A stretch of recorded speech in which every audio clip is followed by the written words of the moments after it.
Hola, donde quiera que usted se encuentre.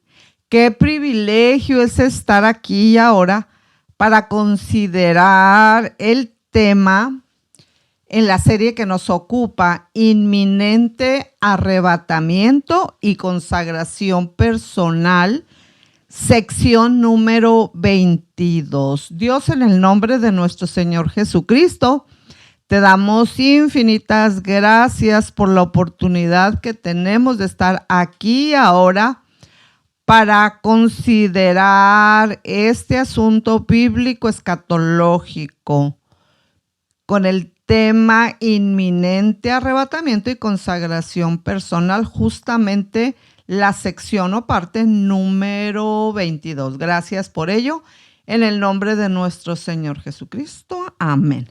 Bueno, pues como ya lo hemos escuchado, estamos ahora desenvolviéndonos en la parte número 22 de la serie que nos ocupa. Y si ustedes se han dado cuenta, esta es la serie más larga que nosotros hemos desarrollado ya en más de 2 años. ¿Por qué?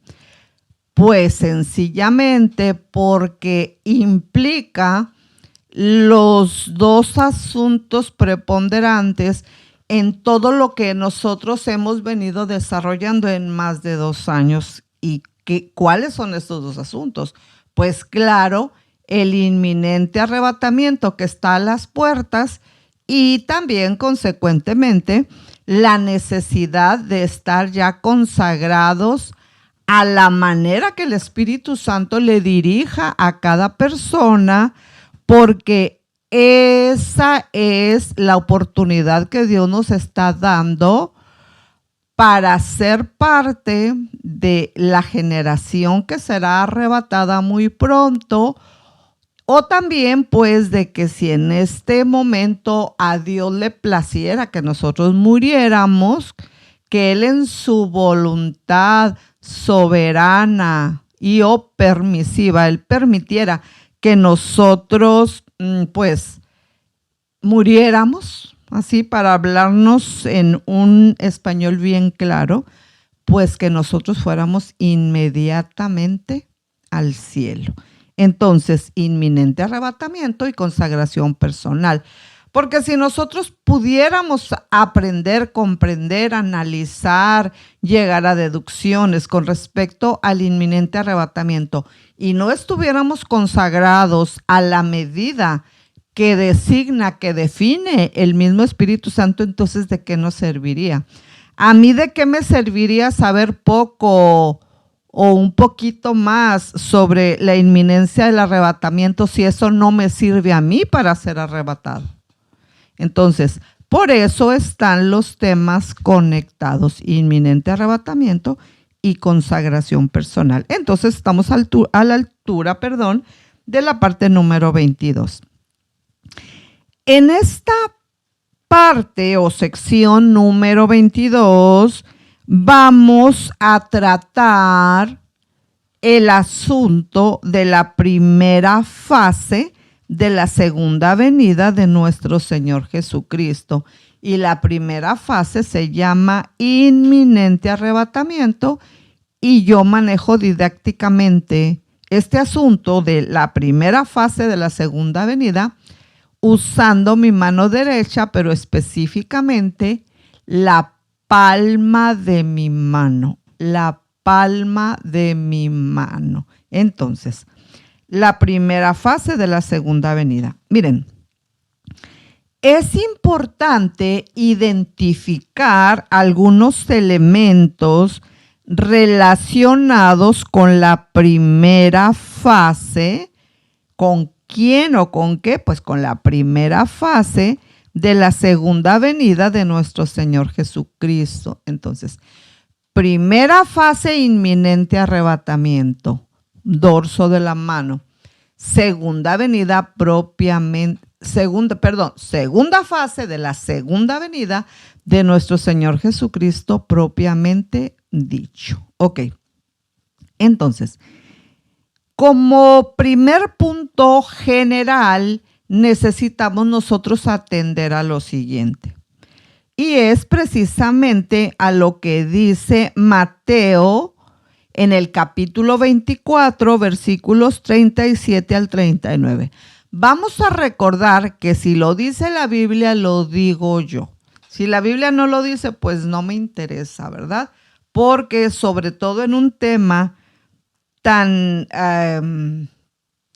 pues tan interesantísimo, tan importante como ese, tenemos que basarnos en la palabra profética más segura, que es la palabra de Dios. Entonces, vamos a manejar básicamente nuestra primera justificación escritural en Mateo 24, del 37 al 39. Mas como en los días de Noé, así será la venida del Hijo del Hombre. Porque como en los días antes del diluvio estaban comiendo y bebiendo, casándose y dando en casamiento, hasta el día en que Noé entró en el arca, y no entendieron hasta que vino el diluvio y se los llevó a todos. Así será también la venida del Hijo del Hombre. Miren, cuando nosotros estamos hablando de la primera fase de la segunda venida de nuestro Señor Jesucristo, es bien importante que nosotros comprendamos que esta primera fase es una fase que por sí misma se explica y que es totalmente diferente de la segunda fase que yo ejemplifico objetiva y o didácticamente con el dorso de mi mano. Segunda fase de la segunda venida de nuestro Señor Jesucristo, de la siguiente manera. Miren, en este pasaje del Evangelio de Mateo, capítulo 24, versículos 37 al 39, se nos dicen varias cosas sustanciales, inflexivas, que nos deben hacer pensar a nosotros en la enorme diferencia que existen entre las dos fases de la segunda venida de nuestro Señor Jesucristo. Porque cuando nosotros comprendemos, después de analizar el pasaje y por supuesto de recibir, claro, la dirección del Espíritu Santo, porque las cosas espirituales se tienen que digerir espiritualmente. Miren, mas como en los días de Noé, esa es una frase sustancial. Fíjense, ¿cómo eran los días de Noé? Estamos hablando bajo el asunto de la primera fase de la segunda venida de nuestro Señor Jesucristo. Palma de mi mano, ejemplificado con la palma de mi mano, y que tiene que ver, que se llama el inminente arrebatamiento. ¿Por qué inminente? Pues porque bíblicamente hablando, puede suceder en esta misma fracción de segundo. Por eso la importancia de que nosotros estemos bien listos para ser arrebatados. Dios quiere que usted sea arrebatado. Nosotros queremos ser arrebatados y, bueno, debemos consagrarnos al Espíritu Santo para que Él cada momento y cada día nos ayude a mantenernos en el nivel de consagración que Él dice a cada persona. Entonces, ¿qué tenemos que decir con respecto a la primera fase de la segunda venida de nuestro Señor Jesucristo, inminente arrebatamiento? Bueno, que cuando Noé estaba construyendo el arca, pues esa era una obra portentosa. Todo mundo pasaba por ahí y le decía groserías o sencillamente se hacían los oxisos, no, o sea, no les importaba. Entonces, fíjense que aquí es bien importante que nosotros hagamos una conexión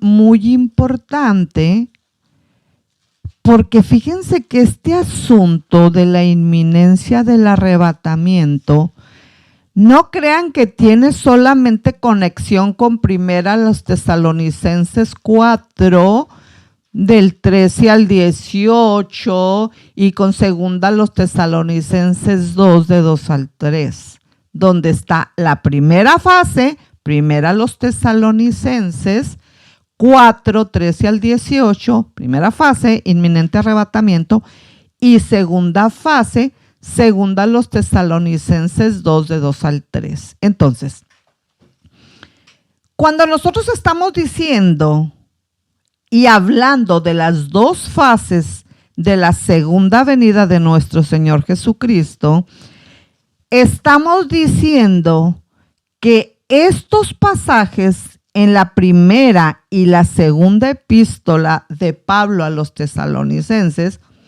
nos ejemplifican exacta y precisamente las dos fases. Entonces, cuando nosotros nos vamos a el libro de Génesis, fíjense a dónde me estoy yendo, ¿ok? Estoy diciendo que la malla escatológica, cuando yo hablo de la malla escatológica, estoy hablando de Génesis, Apocalipsis. Entonces, cuando nosotros tenemos problemas con aceptar las dos fases de la segunda venida de nuestro Señor Jesucristo, bueno, yo les sugiero a ustedes que si alguno de ustedes tiene problema con ello, bueno, que se dé un tiempo para revisar las más de 200 consideraciones bíblico-escatológicas, obviamente en más de 200 horas, que están distribuidas en organización religiosa, Iglesia y Misión, organización religiosa, a través de Facebook, o a través de Radio Vida, también a través de Facebook, pues en los archivos, claro, y también a través de YouTube. Entonces, después de que usted haya analizado las más de 200 razones a favor de la inminencia del arrebatamiento con justificación bíblica, después de haber analizado todo ello, entonces usted puede decir, ay no, pues entonces yo no creo en la inminencia del arrebatamiento. Pero a priori, cuando usted ha escuchado unos minutos, pues no se vale porque no es justo para usted mismo, ¿verdad? Entonces, el punto aquí es todavía más recalcitrante. O sea, el punto aquí todavía tiene un nivel más grueso de inflexión. Porque, mire, cuando nosotros comprendemos la realidad bíblica, tanto de la primera como de la segunda fase, de la segunda venida de nuestro Señor Jesucristo, estamos manejando verdades bíblicas que son preponderantes y que son inflexivas para que nosotros comprendamos el próximo evento en el calendario profético, inminente arrebatamiento. Entonces, cuando estamos analizando la primera fase de la segunda venida de nuestro Señor Jesucristo, inminente arrebatamiento, en Mateo 24 del 37 al 39, y que nos estamos ubicando ahora en la primera parte, mas como en los días de Noé, así será la venida del Hijo del Hombre. Pero permítanme centrarme en la primera parte de esto que hemos considerado. más como en los días de Noé. Vamos entonces a Génesis en el capítulo 6, otra vez, ¿para qué?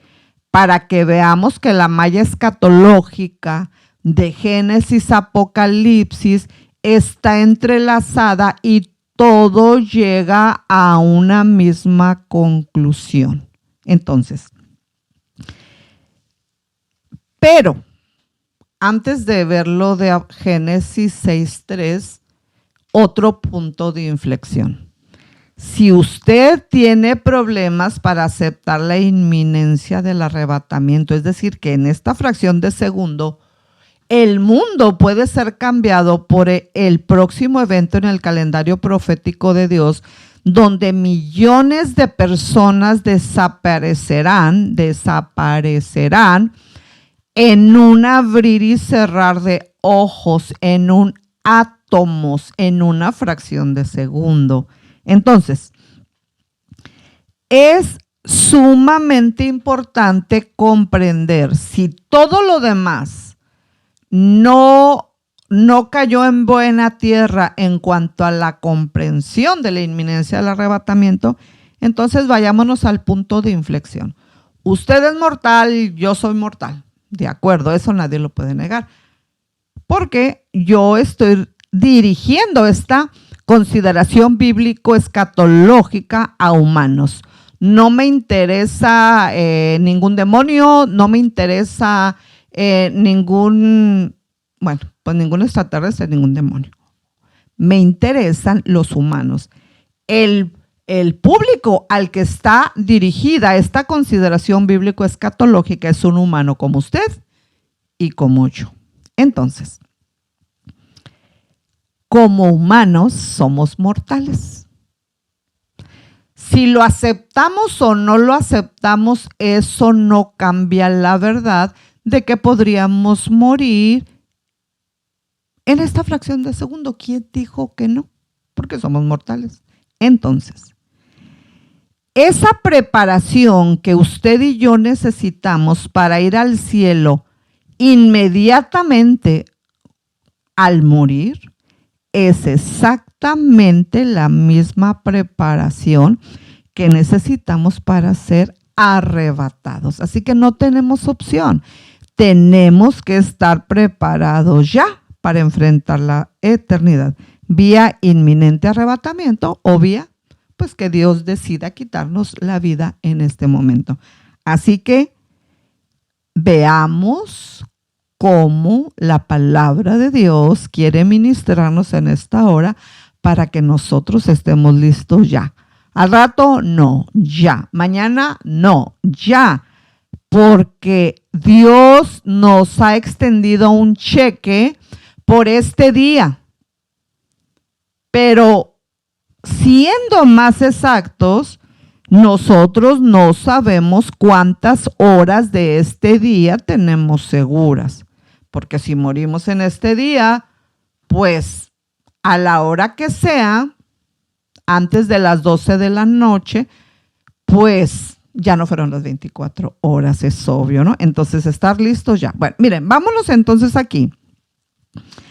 Mas como en los días de Noé, yo quiero llamar su atención al capítulo 6 del libro de Génesis, donde yo voy a leer para ustedes el versículo 3. Dice, y dijo Jehová, no contenderá mi espíritu con el hombre para siempre, porque ciertamente él es carne, mas serán sus días 120 años. ¿Y eso qué van a decir ustedes? Pues, ¿cómo que eso qué? Estamos hablando de Mateo 24, 37 al 39, con respecto a la primera fase de la segunda venida de nuestro Señor Jesucristo. Más como en los días de Noé. ¿Por qué estoy señalando esto? Por lo siguiente. Los eruditos, los mejores eruditos a través de los años, se han quemado las pestañas sobre la última parte de lo que yo he leído aquí en el versículo 3 del capítulo 6 del libro de Génesis, ¿ok? Mas serán sus días 120 años. Entonces dicen los eruditos, ¿qué significan 120 años? Bueno, entonces cuando los eruditos, estudiosos, se han puesto a analizar lo de serán sus días 120 años, básicamente han llegado a 3 conclusiones. Y entonces unos de ellos llegaron a la conclusión para afirmar que los 120 años tenía que ver con el hecho de que después del diluvio, la edad máxima del humano sería de 120 años. Pero si nosotros nos vamos a la Biblia, ya con más detenimiento, no lo voy a hacer ahorita porque pues no me alcanzaría la hora, pero ustedes pueden ver en la Biblia ejemplos claros, ejemplos muy específicos que no dejan lugar a la mínima duda sobre la verdad que después del diluvio todavía siguió la longevidad en el humano, es decir, todavía el hombre seguía viviendo más de 120 años. Entonces, esta primera conclusión tiene una tacha, tiene una cruz, no vale porque bíblicamente está anulada. Entonces, los estudiosos, los eruditos siguieron indagando sobre el asunto y dijeron, ya sabemos, quiere decir, mas serán sus días 120 años, quiere decir que Noé tardaría 120 años en la construcción del arca.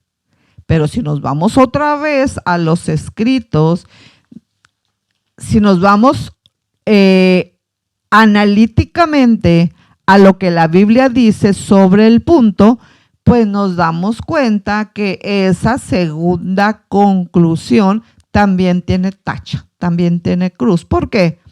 Pues porque Noé no tardó 120 años en construir el arca. Y entonces llegaron a una tercera conclusión y entonces ellos se pusieron a analizar, pues ahora sí que toda la Biblia. Y entonces ellos encontraron en el libro de Levítico, en el capítulo 25, lo relacionado con el año de reposo de la tierra y el año del jubileo. Vamos a quedarnos en jubileo como nuestra palabra que vamos a recordar. Vamos al libro de Levítico, capítulo 25, y voy a leer para ustedes el versículo 8 y otros. Y contarás 7 semanas de años, 7 veces 7 años, de modo que los días de las 7 semanas de años vendrán a serte 49 años. Entonces harás tocar fuertemente la trompeta en el mes séptimo a los 10 días del mes. El día de la expiación haréis tocar la trompeta por toda vuestra tierra. Y santificaréis el año 50 y pregonaréis libertad en la tierra a todos sus moradores. Ese año os será de jubileo. ¿De qué? De jubileo. Y volveréis cada uno a vuestra posesión y cada cual volverá a su familia. El año 50 os será jubileo. ¿Cuál año? El 50. ¿Os será qué? Jubileo. No sembraréis ni segaréis lo que naciere de suyo en la tierra, ni vendimiaréis sus viñedos, porque es jubileo. Santo será a vosotros, el producto de la tierra comeréis. En este año de jubileo volveréis cada uno a vuestra posesión. ¿Ok? Y bueno, ya pueden ustedes seguir leyendo solitos este asunto tan importante de los jubileos. Pero ¿por qué estoy diciendo esto? Porque los eruditos, en una tercera conclusión con respecto a la afirmación de Génesis 6:3, entonces llegaron a la conclusión que justamente estamos tratando ahorita con respecto a: mas serán sus días 120 años. Y esto lo estamos haciendo bajo el título específico, que está manejando de entrada el capítulo 6 con respecto a la maldad de los hombres. Son puntos de inflexión. Entonces, cuando este grupo de eruditos llegan entonces a lo que yo acabo de leer para ustedes en el capítulo señalado del libro de Levítico, ellos dicen, a ver, vamos a hacer el análisis.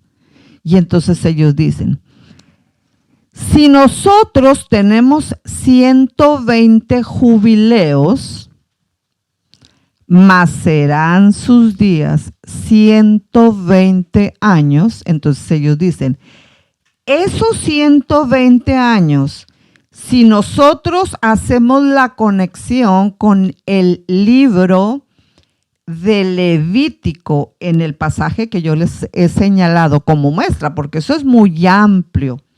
Entonces ellos dicen, bueno, nosotros al estudiar la palabra, dicen ellos, los eruditos, nos encontramos que en ese capítulo del libro de Levítico hay una unidad de medida de tiempo. Y la unidad de medida de tiempo es precisamente el jubileo. Y entonces ellos dicen, si nosotros tenemos 120,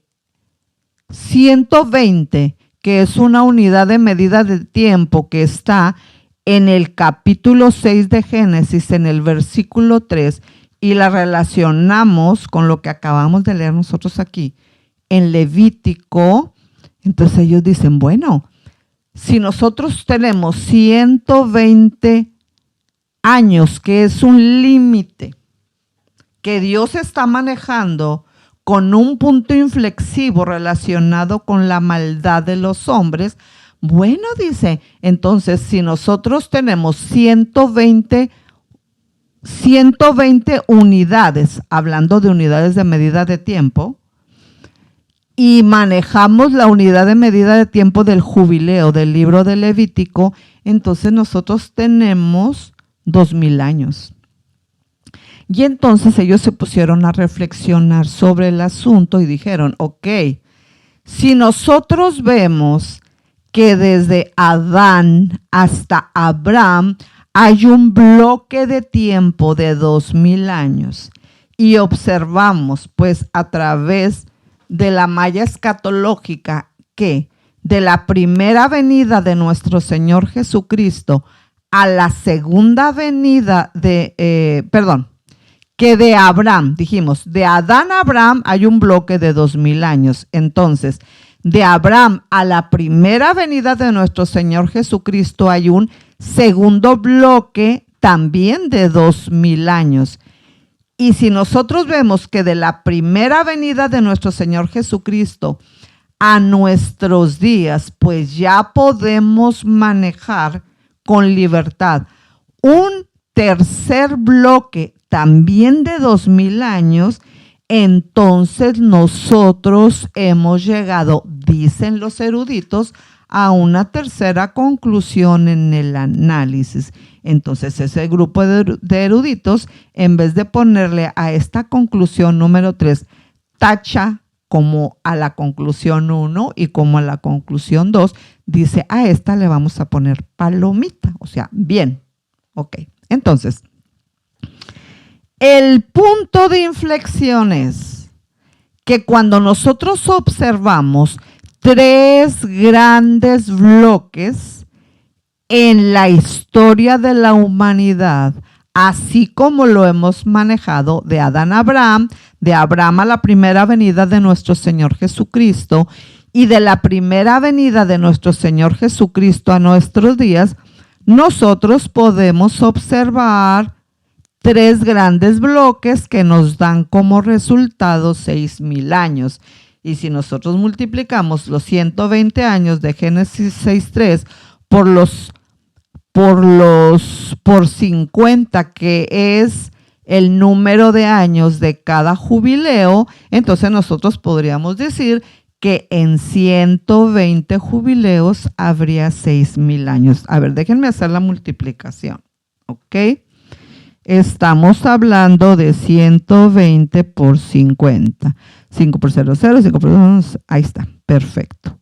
Entonces, si usted multiplica 120 años, ¿ok? Que están en Génesis 6:3, por 50 años que contiene cada jubileo, usándolo como una medida de tiempo, pues en efecto, 5 por 0, 0, sí, tenemos 6,000 años. Entonces los eruditos dicen que cuando nosotros estamos viviendo, vamos a actualizarlo aquí, a nuestro aquí y ahora, tenemos pues nuestra existencia desarrollándose, gracias a Dios, en el año 2022, entonces podemos decir que esos 22 años de diferencia podrían atender a la diferencia de los diferentes calendarios que el humano ha usado. De hecho, por ejemplo, nosotros sabemos que la perspectiva hebrea, pues obviamente ellos se manejan, hablando en esa perspectiva, de acuerdo a un calendario lunar, ¿ok? Calendario lunar en la perspectiva hebrea, hablando pues en ese asunto particular, y que nosotros, vamos a decir como gentiles, que pues no somos netamente o de nacimiento, descendencia de Israel, descendencia de Jacob.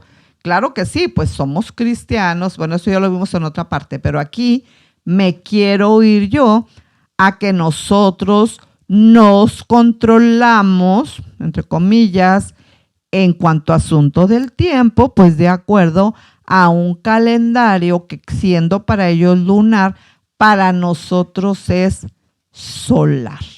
Por supuesto que el pueblo de Israel, descendencia de Jacob, claro que también se maneja en la actualidad de acuerdo al mismo calendario solar que nosotros nos manejamos, pues, en el que nosotros nos manejamos de una manera universal. Por supuesto que los incluye a ellos, pero cuando nosotros estamos viendo la perspectiva hebrea, pues tenemos que pensar en un calendario lunar para que podamos entender eso. Pero cuando nosotros estamos diciendo, entre comillas, que nosotros estaríamos, entre comillas, pasaditos con 22 años, no necesariamente es así, sino que sería como la forma de compensación por los errores simplemente de los diferentes calendarios que se han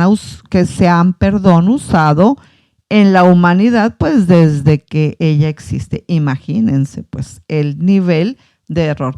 Miren, donde está la mano del hombre está implícito el error, pero donde está implícita la mano de Dios no hay error. La Biblia contiene paradojas que son aparentes contradicciones, pero la Biblia no tiene contradicciones. La Biblia no se contradice porque mientras la falibilidad y el error nos corresponde a nosotros como humanos, a Dios le corresponde la perfección. Bueno, pero vámonos entonces acá.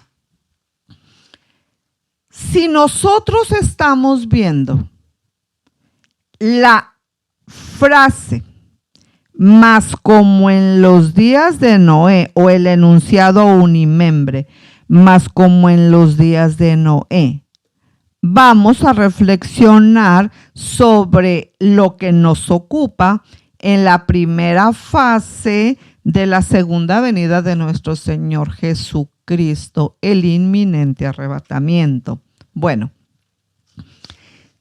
si nosotros otra vez confrontamos Génesis y confrontamos Levítico, nosotros nos damos cuenta de que ahí hay un punto de inflexión donde nosotros ahora podemos hacer una conexión con los días de Noé y con nuestros días.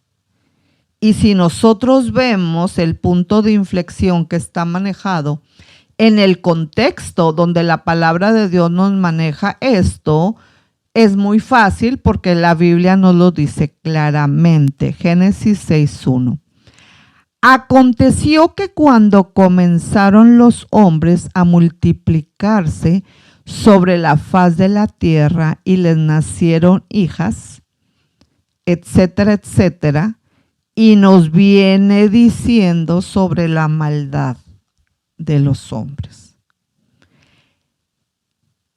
Y dijo Jehová, no contenderá mi espíritu con el hombre para siempre, porque ciertamente él es carne. Pero, sin embargo, serán sus días 120 años, en pocas palabras o en otras palabras.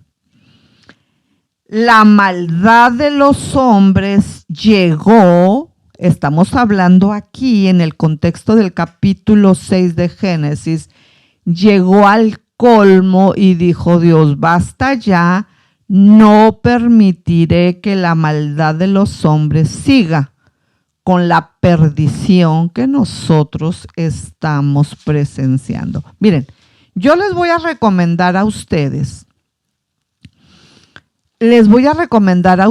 que ya solitos ahí, cuando estén haciendo usted su devocional personal, que este día, de ser posible, ustedes lean el capítulo 19,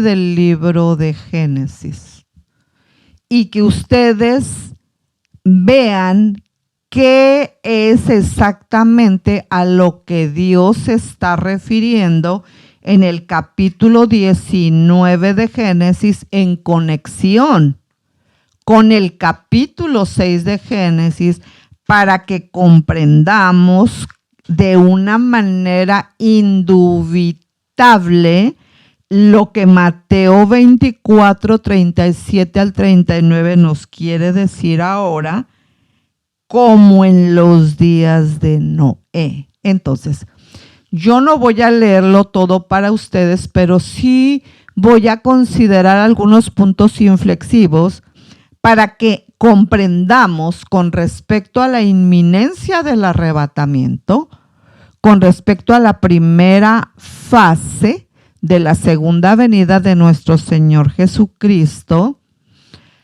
lo que es un punto de inflexión y por lo cual Dios trajo al diluvio sobre la tierra y que todos se ahogaron y que solamente sobrevivieron menos de una decena, menos de 10 personas.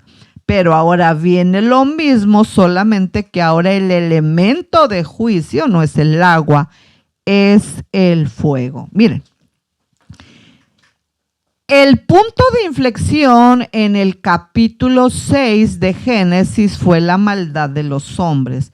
Y el punto de inflexión en el capítulo 19 de Génesis, que ustedes llevan de tarea para que cada vez vayamos preparándonos más en base al conocimiento de la palabra para el inminente arrebatamiento y que nos consagremos a Dios. Y que no caigamos en el juicio en el que cayeron todos los que se ahogaron en el planeta Tierra, y que no caigamos en el juicio en el que cayeron los que están descritos en el capítulo 19. ¿Y cómo se va a hacer eso? Pues otra vez, con la consagración personal a través de la guianza del Espíritu Santo. ¿Y eso por qué? Bueno, pues esto es bien difícil y es bien fácil. Si un humano no se consagra a Dios, automáticamente empieza a consagrarse a Satanás. Tan sencillo como eso. Así que, ¿a quién se está consagrando usted? Muy bien, miren. Cuando nosotros leemos el versículo 8 del capítulo 19 de Génesis, bajo el tema específico de destrucción de Sodoma y Gomorra, dice el versículo 8. He aquí ahora yo tengo 2 hijas que no han conocido varón. Os las sacaré fuera y haced de ellas como bien os pareciere. Solamente que a estos varones no hagáis nada, pues que vinieron a la sombra de mi tejado. ¿De qué estamos hablando? De que habían llegado 2 ángeles a Sodoma a la caída de la tarde y que Lot estaba sentado a la puerta de Sodoma, y viéndolos Lot se levantó a recibirlos y se inclinó hacia el suelo. Y dijo: ahora, mis señores, os ruego que vengáis a casa de vuestro siervo y os hospedéis y lavaréis vuestros pies, y por la mañana os levantaréis y seguiréis vuestro camino. Y ellos respondieron: no, que en la calle nos quedaremos esta noche. Mas él porfió con ellos mucho, y fueron con él y entraron en su casa, y les hizo banquete y coció panes sin levadura y comieron. Pero antes que se acostasen, rodearon la casa los hombres de la ciudad, los varones de Sodoma, todo el pueblo junto, desde el más joven hasta el más viejo. Y llamaron a Lot y le dijeron: ¿dónde están los varones que vinieron a ti esta noche? Sácalos para que los conozcamos. Y ese conozcamos en el sentido bíblico es: sácalos para que nosotros, que somos hombres, tengamos relaciones sexuales con ellos. Ese conozcamos es lo que dice, ¿ok? ¿Y quiénes eran esos? Eran unos pocos. No, ya dijimos, de acuerdo al versículo 4 del capítulo 19 del libro de Génesis, todo, fíjense bien, los hombres de la ciudad, los varones de Sodoma, todo el pueblo junto, desde el más joven hasta el más viejo. Y llamaron a Lot y le dijeron: ¿dónde están los varones que vinieron a ti esta noche? Sácalos para que tengamos relaciones sexuales con ellos. ¿Quiénes? Todos los varones. Entonces Lot salió a ellos a la puerta y cerró la puerta tras sí y dijo: os ruego, hermanos míos, que no hagáis tal maldad. Y ahí está el contexto donde entra el versículo 8, donde él les está ofreciendo a sus 2 hijas. Estamos hablando de las hijas de Lot, que no eran prostitutas, que eran jóvenes vírgenes. Y ya les dije lo que les estaba ofreciendo. Os las sacaré fuera y haced de ellas como bien os pareciere, solamente que estos varones no hagáis nada, pues que vinieron a la sombra de mi tejado.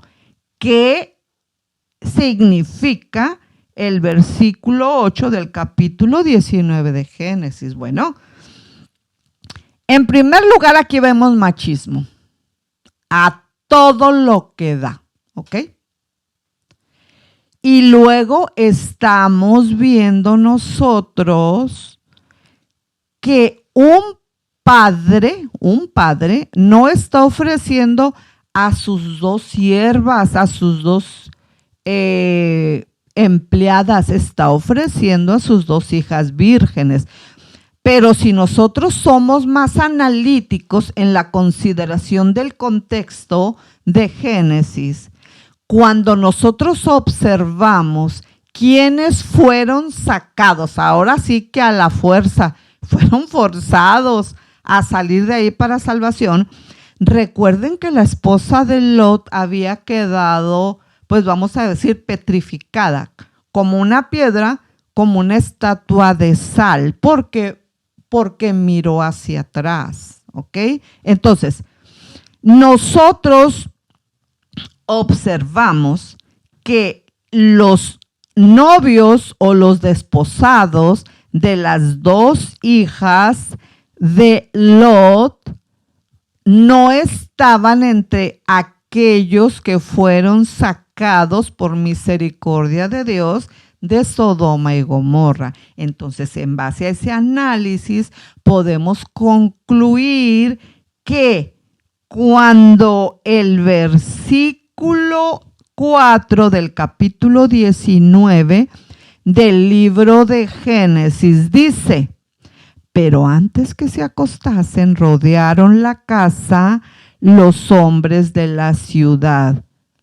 Los hombres de la ciudad implica el contexto general o total, porque dice los varones de Sodoma y luego dice todo el pueblo junto. Entonces, en base a eso y a otros datos de análisis del contexto, nosotros bien podríamos concluir que entre esos, con mucha probabilidad, podrían haber estado los novios o los desposados también de las hijas de Lot. ¿Hasta dónde había crecido la maldad? Si nosotros nos pusiéramos a hacer un análisis de cómo la maldad ha llegado a puntos inconcebibles, nosotros con toda la facilidad del mundo podríamos deducir que con todas las de la ley nosotros podemos hacer una deducción en términos bíblicos de que estamos viviendo justamente días como los días de Noé. Pero eso no es todo. Y ellos respondieron, o sea, todos los varones de Sodoma y Gomorra: quita allá, o sea, hazte a un lado. Y añadieron: vino este extraño para habitar entre nosotros y habrá de erigirse en juez. Ahora te haremos más mal que a ellos. Y hacían gran violencia al varón, a Lot, y se acercaron para romper la puerta. Entonces los varones alargaron la mano y metieron a Lot en casa con ellos y cerraron la puerta. Y a los hombres que estaban a la puerta de la casa hirieron con ceguera, desde el menor hasta el mayor, de manera que se fatigaban buscando la puerta. Y dijeron los varones a Lot: ¿tienes aquí alguno más? Yernos, y tus hijos y tus hijas, y todo lo que tienes en la ciudad, sácalo de este lugar, porque vamos a destruir este lugar, por cuanto el clamor contra ellos ha subido de punto delante de Jehová. Por tanto, Jehová nos ha enviado para destruirlo. Entonces Lot salió y habló a sus yernos. Chequen el punto. Versículo 14. Entonces Lot salió y habló a sus yernos, los que habían de tomar sus hijas, y les dijo: levantaos, salid de este lugar, porque Jehová va a destruir esta ciudad. Mas pareció a sus yernos como que se burlaba. ¿Okay? Entonces ahí está otra base para que comprendamos que los yernos estaban, pues, mínimo donde estaban los que habían cometido, pues, los errores garrafales que ya consideramos. Y al rayar el alba, los ángeles daban prisa a Lot, diciendo: levántate, toma tu mujer y tus 2 hijas que se hallan aquí, para que no perezcas en el castigo de la ciudad. Observen que ya no estaban los yernos, aquí los maneja ya como yernos. Y deteniéndose él, los varones asieron de su mano y de la mano de su mujer y de la mano de sus 2 hijas, según la misericordia de Jehová para con él, y lo sacaron y lo pusieron fuera de la ciudad. Lo sacaron y lo pusieron fuera de la ciudad. Fíjense nada más esto. Este capítulo 19 a mí siempre me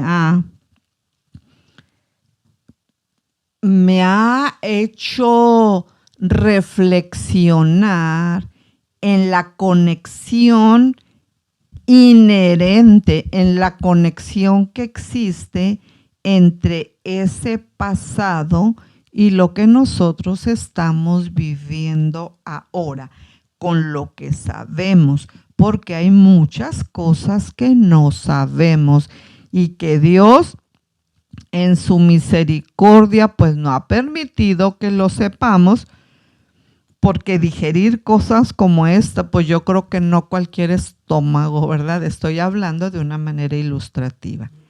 ¿Qué quiero decir a la altura de la idea que estamos manejando inicialmente en el asunto que nos ocupa con respecto a la primera fase de la segunda venida de nuestro Señor Jesucristo? Inminente arrebatamiento.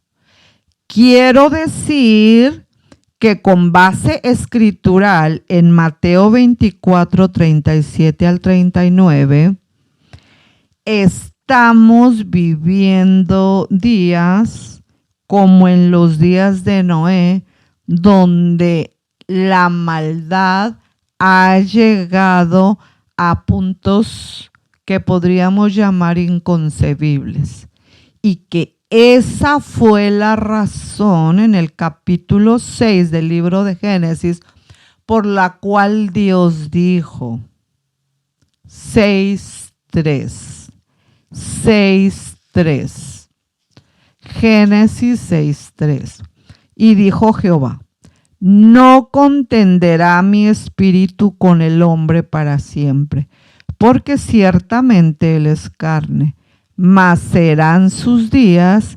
120 años. Entonces, cuando nosotros hemos tomado en cuenta la justificación escritural, parte del capítulo 19 de Génesis, en la consideración realizada hasta el versículo 16, nos queda claro hasta este punto donde estamos a punto de concluir que lo mismo que está moviendo a Dios en el capítulo 6 de Génesis y en el capítulo 19 de Génesis, es exactamente lo mismo que ahora está moviendo a nuestro Dios de acuerdo a lo que Él nos dejó escrito en su palabra para decir, ¿saben qué? Basta ya. Aquí las reglas del juego, estoy hablando coloquialmente porque no es un juego. Aquí las reglas las pongo yo. Entonces, Dios nos está diciendo que estamos viviendo como en los días de Noé y que así como Él le puso el punto y le pintó la rayita al hombre y vino el diluvio, bueno, nosotros estamos exactamente como en los días de Noé, porque la maldad del hombre se ha multiplicado. Y por haberse multiplicado la maldad, la caridad de muchos se enfriará. Y si esto sigue adelante, de hecho, la iglesia va a ser arrebatada en el inminente arrebatamiento. Y lo que va a suceder aquí cuando la iglesia sea arrebatada es algo que no tiene significado ni definición en ningún diccionario de ninguna lengua en todo el planeta. Porque cuando el pecado se sale de cauce, es una cosa como si estuvieras viviendo por adelantado el mismo infierno. Digo esto para ilustración, no estoy hablando de la doctrina del infierno.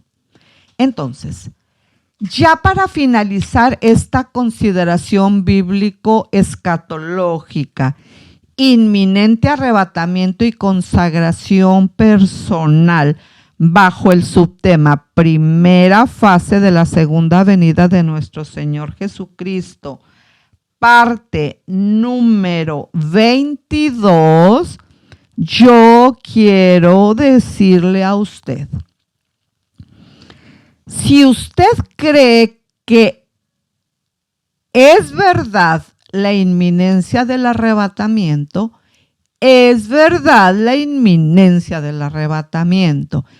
Y si usted lo cree y si no lo cree, el hecho de que yo crea o no crea la verdad bíblica no lo hace menos verdad. Así que nos conviene creer que viene un parteaguas en la historia de la humanidad, como en los días de Noé, Mateo 24, 37 al 39, y Dios está haciendo un llamado. El llamado de Noé era, las puertas del arca están abiertas. Y le decían, ay, Noé, tan loco como siempre. Y se burlaban de él. Y ahora pasa exactamente lo mismo cuando las personas como yo estamos hablando de la inminencia del arrebatamiento. El punto es que viene un punto donde la iglesia será arrebatada y usted está invitado a participar. Hay una diferencia abismal entre ser arrebatado y no ser arrebatado. Conságrese a Dios en la medida que el Espíritu Santo le señale para que sea arrebatado y no sea dejado en este mundo que está siendo avasallado por el pecado y por la desgracia. Dios les bendiga. Un placer estar aquí y continuamos el mismo tema en la sección que continúa la 23. Dios les bendiga.